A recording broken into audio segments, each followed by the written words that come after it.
কে আপনি? আমি অনলাইন থেকে এসেছি। এই যে আপনার পার্সেল অর্ডার করেছিলেন। আমি তো কিছু অর্ডার করিনি গো। আপনি অর্ডার করেননি? না। আচ্ছা, হ্যাঁ দাদা কথা বলুন। এই নিন, হ্যালো, কে আপনি? এবার দিন। আপনার স্বামী কোথায় থাকে? আমার স্বামী বিদেশে থাকে। আপনার ঘরে কি কি আছে? আমার ঘরে সোনা আছে, টাকা আছে, সবকিছুই আছে। যা আছে সব নিয়ে আসুন তো। যান যান যান। দেখলেন তো, ঠিক এইভাবে এই যে মোবাইলটা ওনার কানে ধরিয়ে দিয়েছিলাম, ঠিক এই জায়গাটাই একটি কেমিক্যাল লাগানো ছিল। এই কানে ধরার সঙ্গে সঙ্গে ওই কেমিক্যালটার গন্ধ ওনার নাকে যায়, আর উনি পুরোপুরি আমার বশে চলে আসে।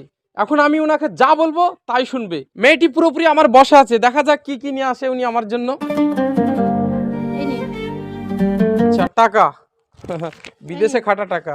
এতে কি আছে? গয়না আছে ওতে। গয়না আছে। ওয়াও। আচ্ছা, আপনার বাড়িতে তো কেউ নেই, আমি একটু আসবো? হ্যাঁ, আসুন। চলুন। থাম, থাম, থাম। ঠিক এইভাবে আপনার বাড়িতে ঘটতে পারে, আপনার বোনের সঙ্গে অথবা মায়ের সঙ্গে অথবা আপনার স্ত্রীর সঙ্গে। ভিডিওটাকে প্রচুর পরিমাণে শেয়ার করুন, বিশেষ করে যারা বিদেশে আছেন